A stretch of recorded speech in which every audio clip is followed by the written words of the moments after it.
ઢોસાનું ખીરું અને વઘારિયાનો એકદમ કમાલ તમારી સામે છે, જે એકદમ વેજીટેબલ એટલે કે શાકભાજીથી ભરપૂર છે. શિયાળામાં ત્યારે ખૂબ જ લીલા શાકભાજી આવે છે, તો આ રેસીપી છે બેસ્ટ છે. બાળકોનો નાસ્તો હોય, ઘરે નાની ભૂખ હોય કે પછી સાંજના જમવામાં પણ તમે લઈ શકો એવી ક્રિસ્પી અને અંદરથી સોફ્ટ એવી ઈડલી. જય માતાજી અને જય શ્રી કૃષ્ણ બધાને. આજે આપણે બનાવશું શિયાળા સ્પેશિયલ મસાલા ઈડલી, જેને બનાવવામાં ખૂબ જ ઓછો સમય લાગશે. અને હા, રાત્રે ઢોસાનું ખીરું વધેલું છે, રાત્રે ઢોસા બનાવ્યા હતા તેમાંથી એનો જ ઉપયોગ અહીં કરવાનો છે. અત્યારે શિયાળામાં છે લીલી કોથમરી, ટમેટા, મરચાં, સાથે છે ડુંગળી. અહીં તમે લીલી ડુંગળી પણ લઈ શકો. મેં લીલું લસણ અહીંયા વાપર્યું છે, જેનો સ્વાદ છે ઈડલીની અંદર ખૂબ જ ગજબ ટેસ્ટ આવે છે લીલા લસણનો અને ડુંગળીનો. સાથે અહીં લીધી છે કોબી અને ગાજર. તો શિયાળામાં ભરપૂર માત્રામાં લીલા વેજીટેબલ્સ આવે છે. તમે અહીં વટાણાનો ઉપયોગ પણ કરી શકો, પરંતુ આટલું ઉમેરશો ને તો પણ બહુ મસ્ત એવી મસાલા ઈડલી બનશે. સૌ પ્રથમ આપણે ખીરું લઈ લઈએ. તો જુઓ, તમે જોઈ શકો છો ખીરું છે એ આ રીતે આટલું જાડું છે કે ચમચો છે એકદમ સરસ કોટ થઈ જાય છે અને આ રીતે તેની ધાર પડે છે. તો આટલું જાડું હોવું જોઈએ, બહુ જાડું પણ નહીં અને સાવ પાતળું પણ નહીં. પાતળું તો બિલકુલ ન હોવું જોઈએ. તો આ રીતે તમે કરશો ને તો ઈડલી એકદમ પરફેક્ટ બનશે. હવે આપણે બધી જ સામગ્રી જે લીધી છે સુધારી અને ઝીણું ઝીણું સમાર્યું છે બધું આમાં ઉમેરી દઈશું. તો એકદમ ટેસ્ટફુલ અને એકદમ મસાલાવાળી આપણી ઈડલી બનશે, વેજીટેબલથી ભરપૂર. તો અહીં આ રીતે કોબી, ટમેટાં, ડુંગળી, લીલું લસણ બધું જ ઉમેરી દીધું છે, ગાજર, અને સાથે આપણે આ કોથમરી લીધી છે તો ભૂલવાની જ નહીં. તો આ બધું આપણે સારી રીતે પહેલાં તો મિક્સ કરી લઈશું. બધું શાકભાજી છે એ મિક્સ કરી લઈશું. તો તમે જોઈ શકો છો ઈડલીનું બેટર છે એટલું જ સામે આપણે શાકભાજી બધું ઉમેર્યું છે. અને આ રેસીપી છે તમે બાળકોને નાસ્તામાં પણ આપી શકો. બહુ જોરદાર એવી લાગે છે અને તેલ છે એ બહુ જ ઓછું કહેવાય કે નની બરાબર, એટલું જ આપણે તેલ આમાં ઉમેરશું.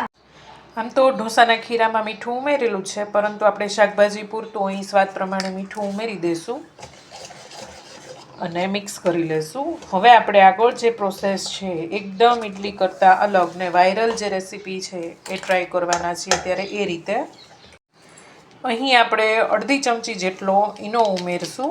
તમારે બેટર જેટલો હોય એ પ્રમાણે ઉમેરવાનું. અહીં આપણે લગભગ 2 વાટકા જેટલું જ બેટર છે એટલે અડધી ચમચી ઉમેરું છું. અને તેની ઉપર આપણે લીંબુનો રસ ઉમેરી દઈશું, જેથી એકદમ એક્ટિવ થઈ જાય.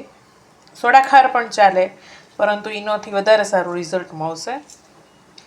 તો આ રીતે લીંબુ પણ ઉમેરી દીધું છે અને મિક્સ કરી લઈશું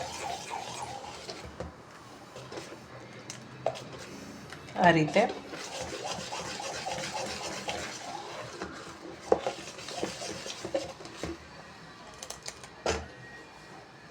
આ રીતે ગેસ ઉપર વઘારિયું લઈ લીધું છે અને વઘારિયાની અંદર આપણે થોડું એવું તેલ ઉમેરશું, લગભગ અડધી ચમચી જેટલું.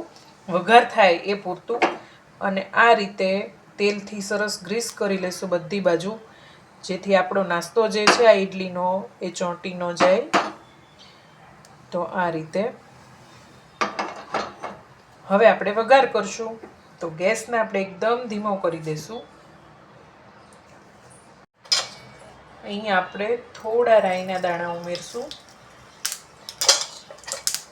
સાથે આપણે થોડું જીરું ઉમેરશું, એક ચપટી જેટલું હિંગ ઉમેરશું અને 1 લીમડાનું પાન ઉમેરશું. હવે જે આપણે ઈડલી તૈયાર કરી બેટર રાખ્યું છે મસાલા ઈડલીનું એ ઉમેરશું આ રીતે અને ઢાંકી અને થવા દઈશું. તો આ રીતે ઢાંકણ ઢાંકી ધીમા ગેસે થોડી વાર માટે થવા દઈશું. થઈ ગયું છે એકદમ ધીમા ગેસે. આપણે ખોલીને એકવાર ચેક કરી લઈશું. આ રીતે એકદમ સરસ ફૂલી જશે. હવે આપણે તેને પલટાવી લઈશું. તો આ રીતે ધ્યાનથી એકદમ પલટાવવાની. આ રીતે આપણી ઈડલી બનશે અને હવે તેને ઢાંકી અને ફરી વખત થવા દઈશું. 2 મિનિટ થઈ ગઈ છે. હવે ફરી વખત આપણે ચેક કરી લઈશું. તો આ રીતે બંને બાજુ એકદમ સરસ શેકાઈ ગઈ છે. તમારે તેલની જરૂર પડે તો બીજી બાજુ તેલ લગાવવાનું. 5 મિનિટની અંદર બંને સાઈડ પાકી અને ઈડલી છે એ તૈયાર થઈ ગઈ છે. 5 મિનિટની અંદર બંને બાજુ શેકાઈ ગઈ છે. આ રીતે છરી ઉમેરી તમે જોયો તો એકદમ સાફ આવે. તો આ રીતે સાફ છરી આવે તો સમજી લેવાનું કે ઈડલી છે અંદર સુધી સરસ પાકી ગઈ છે. તો આપણે કાઢી લઈશું અને આ રીતે આપણે બીજી પણ તૈયાર કરી લઈશું. સેમ એ રીતે આપણે ફરી વખત થોડા રાઈ, થોડું જીરું, ચપટી હિંગ, 1 લીમડાનું પાન અને જે બેટર તૈયાર કરીને રાખ્યું છે એમાંથી આપણે અડધે સુધી ભરી દઈશું અને ફરી વખત ઢાંકણ ઢાંકી અને 2 થી 3 મિનિટ એક બાજુ થવા દેશું. પછી પલટી અને બીજી બાજુ થવા દેશું. તો આ રીતે આપણે બીજી ઈડલી પણ બની અને તૈયાર થઈ ગઈ છે.